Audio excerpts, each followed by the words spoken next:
Wow, oh wow, ladies and gentlemen, like usual, the NCAA Wrestling Tournament did not disappoint for a second. We had a fun team race, well, for the most part at least, fun matchups early and often throughout the days, along with upsets throughout the entire tournament, and of course there were crazy backside and Cinderella stories throughout. I loved every second of this tournament, and I am sad to see it end. However, now it's time to reflect and talk about the best sporting event of the year. Before we jump into this beast, hi everyone, my name is Tanner and welcome back to TrueTan Wrestling. It has been over a week since I got a video out and that is my bad, but I was traveling to D3 Nationals along with, well, watching D1s. But now that I got all that out of the way and all my watching enjoyment, I am back and locked in to make content on my favorite sporting event of the entire year. If this is your first time on the channel, hit that subscribe button and stay a while for all the wrestling content. I primarily make breaking news stories, dual and tournament recaps, and retrospectives from time to time. All of them my favorite sport, Division I college wrestling, and freestyle wrestling sometimes. Freestyle season is about to pick up, so if you love freestyle, hint hint, hit that subscribe button and hit that alert button so you get notifications on all that content. But enough of the intro, let's go weight by weight, yes, weight by weight, and recap the best tournament of the year. Stick around to the end of the video where I'll also highlight our top 3 teams that everyone was talking about throughout this year.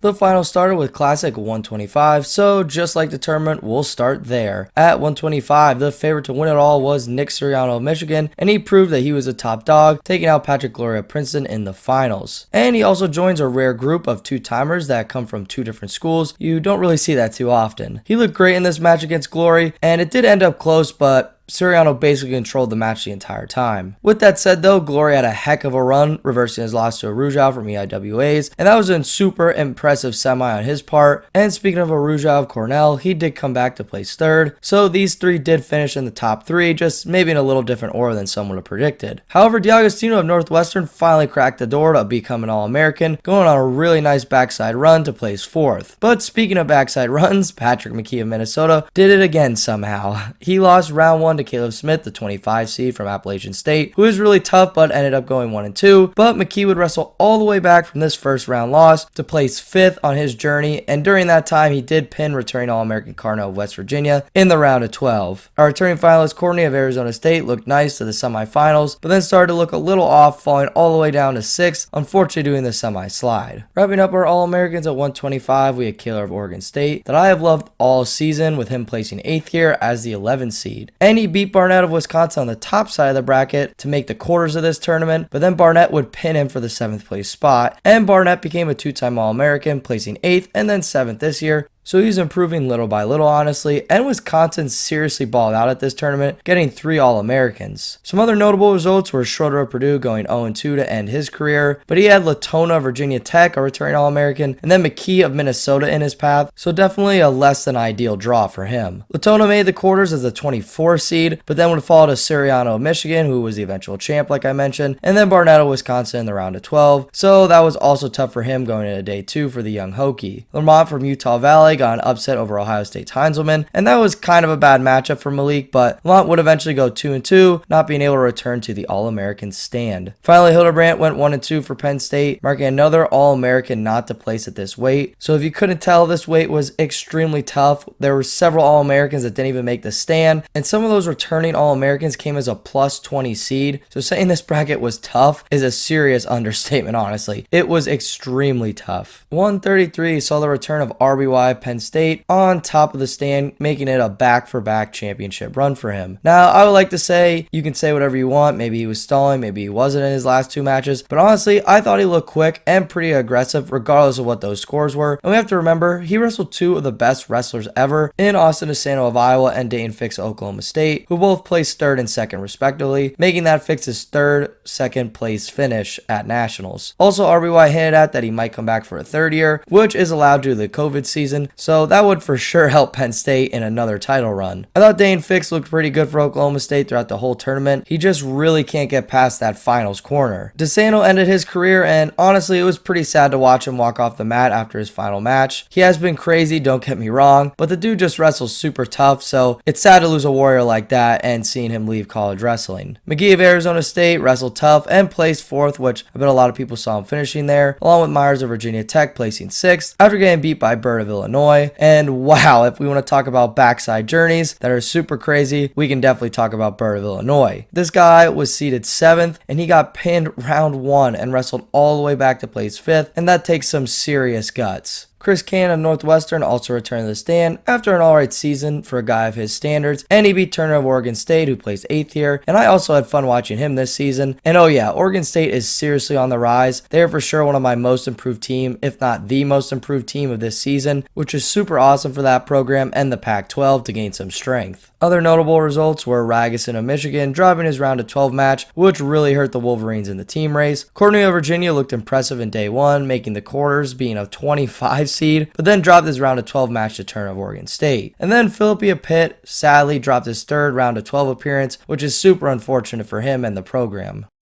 How about this 141 final? Holy cow. Or well, the whole weight just, wow. It was a great bracket to watch at 141. For starters, Nick Lee from Penn State was once again our champion, going back-to-back to end his career, to become a 4-time All-American as well. On the other side, the frickin' 15-seed Clark from UNC makes the finals, which was a crazy run to say the least. This dude went 0-2 at ACCs and beat Jack from NC State, who beat him the week before, upset 2-seed and 4-time All-American Jaden Ironman of Iowa, along with beating Matthews of Pitt, who also beat him this season. Crazy run and awesome for the Tar Heels. This final started with some massive fireworks, but at the end of the day, Nick Lee controlled all positions for most of the match to become a 2-time national champion. Penn got an All-American at this weight with Composa, who was the 12 seed, making the semi-quarters after being O'Leary's of Northern Colorado, the Big 12 champ. And then he would also win his round of 12 thriller against Miocic of Michigan, who could not AA sadly. Miocic also got an injury default before this against Jay Ironman of Iowa, who also didn't AA, which if you look back to the beginning of the season, I bet no one would have guessed Miocic or Ironman would not All-American at this weight, and really show that injuries just stink, man. Great career though for Jay Ironman and Stefan Miocic. They will definitely be missed. Berglund of Minnesota also capped off his great season, winning 10-0 in the 7th place match against Composa. The semifinals of this weight were also great to say the least. Nick Lee beat Real Woods of Stanford in a barn burner, and then the same is true for Clark versus Matthews going into overtime ride-out thriller. Those two would meet in the 5th place match where Matthews would get a bomb throw to go up and seal the match against Woods, and Matthews became a first-time All-American along with Real Woods. Rivera did not make the semis, losing to Matthews of Pitt, which was crazy in the quarters, but he would wrestle all the way back to take 3rd, being the 3rd Beaver to mentioned in this video already, Grant Willits, who also became a 1-time All-American, and he always got better and better as this season went along and throughout his career, to be honest. It is fun for me at least to think back to my CKLV recap or just think of that tournament in general, and me talking about all these Oregon State guys and seeing them place and see their program move along and then see them just get better and better as the season go along. Also to see my channel sort of getting better and better as the season has gone along. Overall, this weight didn't even come close to playing out how we thought it would, which goes to show the strength of the weight. I mean, yes, Nick Lee of Penn State did win it, but Red of Nebraska failed to become a 4-time All-American. Big 12 champ O'Leary's lost in a round of 12 to Berglund, so a ton of projected studs just couldn't find their way on the top 8. This weight also was massive for the team score and really helped Penn State out in the long run.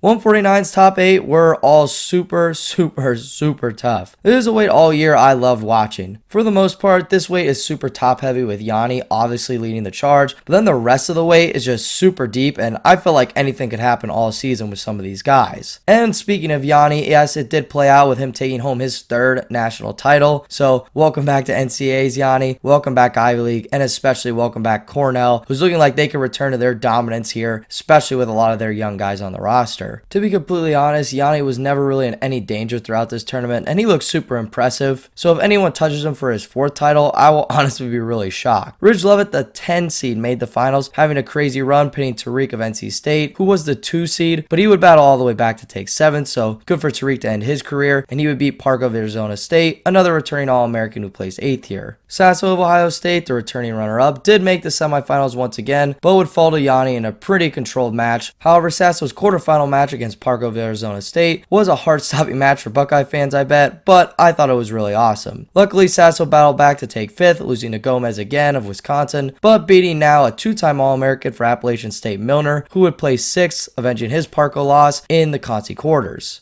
We can't forget to mention comeback kid of the entire season, Austin Gomez of Wisconsin, the Iowa State transfer, who would place 4th after his Big Ten title, and his only losses were the 11th seed Andonian of Virginia Tech, and wow, did this dude just show up to party in Detroit. He was so much fun to watch, and the Lovett Andonian semifinal, yes, the 11 versus 10 semifinal, was easily one of the top matches of the weekend. Andonian would All-American for Virginia Tech and placed 3rd, and he was just so much fun to watch. I just can't say it enough.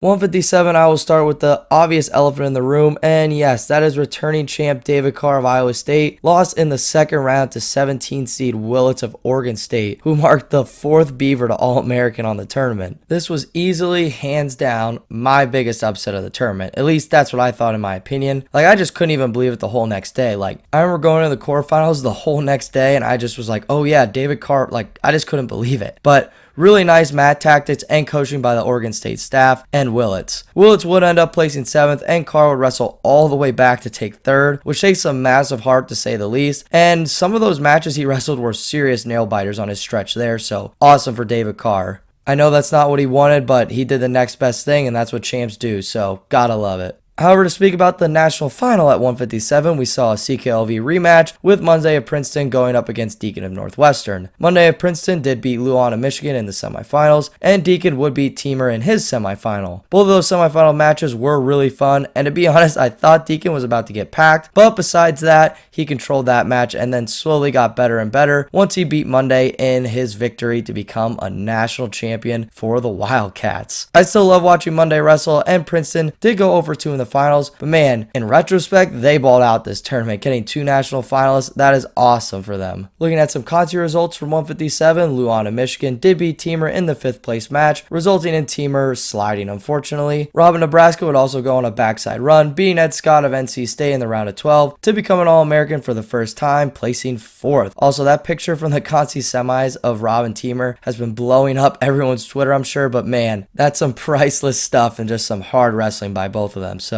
that's really awesome. Franek of North Dakota State once again was so close to making the All-American round, but unfortunately he had Carr in his backside round of 12 match, who he's never beat, so that was really unlucky for him. So better luck next year, Franek. I know you got it in ya. The final guy I need to mention while wrapping up 157 is Austin O'Connor of UNC. I have talked about Casto the Citadel though on this channel before, and I think he's a super tough wrestler who wrestled really well at CKLV and the Southern Scuffle, so I had a hunch that this upset could happen in round 1, especially since I knew O'Connor was pretty banged up after watching him wrestle in the ACC Championships. So when that upset did happen, I was wondering how O'Connor would respond, especially after being a returning national champ and just losing in the first round. But man, he responded great, especially with the injury that he did have. He just kept winning on the backside, and then he finally entered in the All-American round. And you know, you could say what you will about medical forfeits, but I really don't mind that he went into 8th, because I remember watching his round of 16 match, and after he won that and limped back to the center, I was like, if this dude wins his round of 12, there ain't nothing stopping him. So great stuff for Austin O'Connor, and he showed a lot of grit. That's 2 returning national champs that didn't wrestle each other in the finals or at all in this tournament, but they both showed some serious grit on the backside early, and it was awesome to watch. So we had a couple not so competitive finals there for a little bit, especially with Nick Lee versus Clark. That was kind of fun, but not really that competitive. Yanni versus Lovett got a little out of hand. And then at 157, Deacon sort of controlled Monday as the match went on, but it was still fun. Like, I love the national finals. But however, 165 is where the finals just totally changed, and they got really, really competitive again. And we had some unique teams to start that out with Stanford and Missouri. I love Penn State and Iowa wrestlers, don't get me wrong. They both wrestle tough. They're the top teams, and I think they will be for a long time. I mean, Iowa almost always is, but it's cool to see new teams get in there. Griffiths and O'Toole was one of my favorite finals of the night, also at 165, and for many good reasons. We had scoring from interesting leg attacks, interesting top riding, interesting tactics. There was just a lot of cool or interesting things, to drill that word in, going on in this huge wrestling battle. And to see the mat skills and IQ of O'Toole and Griffiths going on, it was just awesome. And once that buzzer rang and O'Toole was a national champ, it was awesome to just see his face. Griffiths did drop a spot from champ to runner-up, but wow, his run alone this tournament was also pretty great. First, he beat Wick in the semis, who he was 0-3 against this season, and he beat freshman standout Amini the round before that. Wick would end up third after his loss, along with Amini making his way to the 5th place match, but unfortunately with medical forfeit to 6th. I think I saw a picture of the Wisconsin All-Americans, and I think he hurt his ankle pretty bad against Cam Amin, who beat him 7-5 the round before that. And Amin looked super solid this tournament, and he would end up placing 4th, which was pretty big for the Wolverines, but at the time it didn't really matter in the team race. Also, hats off to Cam Amin, who looked a little shaky in the beginning of the season, and in the mid-season he was out for a while with injury, but man, he just made some serious mid-season adjustments and just got better and better. And going right off of that, one thing that really shook up this weight was Cam Amin finally getting over the hump of Alex Marinelli in the quarterfinals, which was once again shocking because, man, Marinelli just could never get it done here, could he? He's never made the finals. His furthest finish was the semifinals as a freshman, and it stings because this dude's just really hard-nosed and was really great for wrestling during the regular season, but just could never get it done, and I'm glad he battled back to become an All-American, placing 5th, only losing to Cam Amin, obviously, and the 1-seed Wick in the Conci semis pretty convincingly. Finally, West Virginia got a nice All-American in Peyton Hall, who took 8th, losing to technically another freshman Karchula from Ohio State, who took 7th, and both of these guys will continue to be problems at the weight because they are very tough and very technically good. Final thing to point out is returning runner-up Wenzel ended his career in the round of 12, so best of luck to him and whatever his future endeavors are.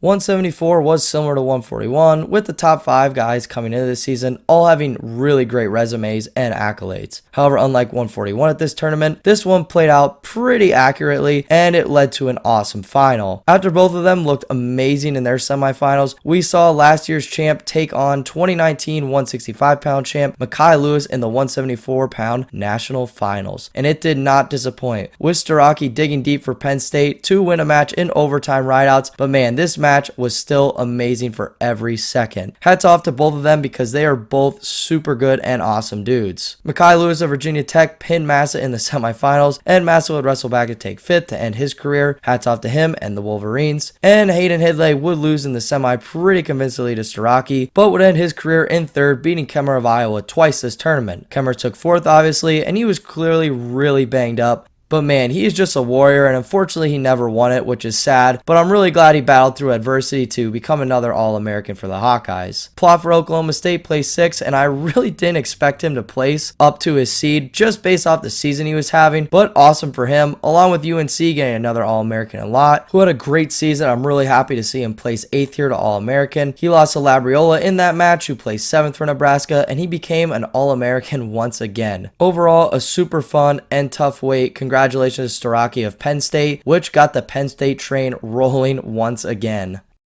184 had 2 Southern Victory semifinals, with Miles Amin getting a nice takedown in Southern Victory to beat the other Cal Poly stud Truax to make his finals. And the Brooks versus Trent Hidlay match 2 was alright in the beginning, but then really picked up with Brooks getting a Southern Victory win. Hidlay, I guess, was a little sick and fell all the way down to 5th, but at least he ended on a win over Romero of Ohio State, who took 6th. And shout out to that Buckeye for finally getting it done and making it on the All-American stand, because he has always been great during the season and has some great wins, but just never could get it done, and he really deserved All-American here. Truex had himself a tournament after not winning Pac-12s, but then beat Kakaisen of UNI to make his 2nd semifinal, but Kakaisen will get the last laugh, coming back to take 3rd, beating Trox in that match. And that would mark Kakaisen's 2nd 3rd place finish and Truax's 2nd 4th place finish. Now I'll end with the finals match, which was Amin of Michigan versus Brooks of Penn State, which could have had huge implication on the team race, but fortunately it didn't end that way. But at least we got to see who was going to win this best 2 out of 3 throughout the season. And I will say this one thing,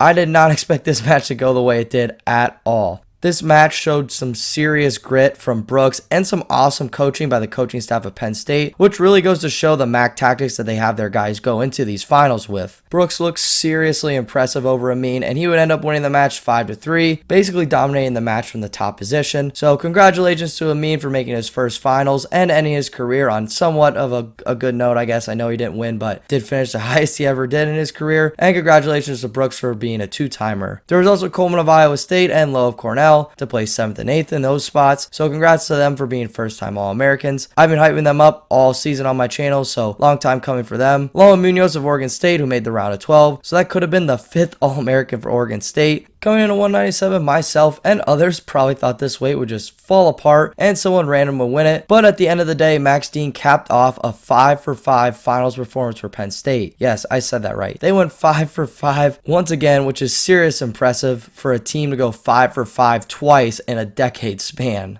Heck, that is kind of impressive for any program to do that more than once, but that's regardless. Let's talk some Max Dean. I will say Max Dean did have some questionable calls go his way for him to make the finals and continue in the bracket, but one thing I can clarify is that in the finals, he definitely deserved to win that match and won it as cleanly as possible. But speaking of earning it, Warner of Iowa, coming in as the 6th, finally put it all together and made his first finals for the Hawkeyes, placing 2nd for the Hawks, being their only finalist, which I bet no one would have predicted. So that is really awesome for Warner and his development for next season. Honestly, all the quarters and even some of the second round matches were super awesome to watch here at 197, which I think anyone could have really told you. Another big guy to finally put it all together for the Big Ten was Gavin Huffman of Ohio State, the 21 seed, who beat Sloan of South Dakota State just like he did at CKLV, and then beat Bonacorsi, who just won the ACC and well as the runner-up last year, and then he beat last year's 197 bracket buster Woodley of Oklahoma, who had just beat Brucky, the 4 seed, the round before that. Huffman would slide unfortunately, but great run for him and the Buckeyes, and honestly they didn't have a ton of high placers, but they had a ton of All-Americans, so great for them in Columbus, especially with their top tier recruiting class coming in. Unfortunately, this was another weight where a lot of returning guys didn't make the podium, but that did make way for new guys to All-American, which is always fun, I guess. Just unfortunate for those other guys looking to make themselves 2-time All-Americans or 3-time All-Americans. Basita of Iowa State got the match back against Woodley in the round of 12, resulting in Woodley not placing for Oklahoma, but Basita would place 5th after getting the headgear pull pin against Gavin Huffman. Oh well, I guess the ref didn't see it or something. Bullsack finally put it all together, transferring out of Clarion to Rutgers to be returning 184 All-American Dupre of Binghamton in the round of 12, who actually almost beat Max Dean. Man, this weight is tough. And Rocky Hill, Missouri would lose in the quarterfinals,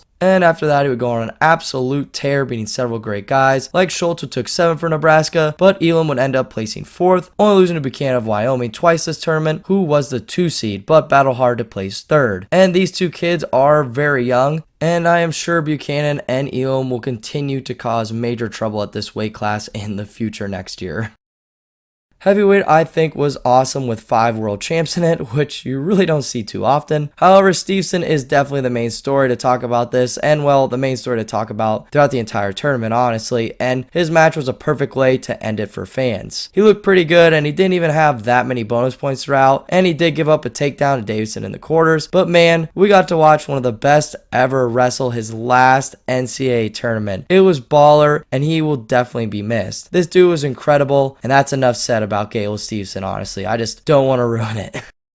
On the other side of the bracket, though, I think a lot of people, especially Michigan fans, probably thought Paris was going to make the finals somehow. And to be fair, based on what we know now from the tournament results, he was seconds away from doing that, and that definitely hurt Michigan's chances. Schultz, though, is a tank, and he deserved to make the finals, and he is going to be the clear #1 heading into next season. My man Jordan Wood of Lehigh ended his season and career on a serious high note. He avenged a loss to Cassiope, who fell all the way down to 7th, which definitely hurt Iowa's chances at the team race. But Wood, man, what a career. 5-time EIWA champ, was seconds away from getting into the finals for Lehigh, but just fell a little short and ended up placing 3rd, looking great all tournament. The other All-Americans were Kirkfleet of Penn State, who I think got hurt during his Gable match, and medical forfeit for the 3rd place match, and Big Ten heavyweights Davidson and Lance All-American for the first time in their careers, and that is awesome because both of these guys wrestled great seasons. Trial of Oregon State had a great season, but missed out on All-American. The same for Orndorff, a returning All-American for the Buckeyes. Whew,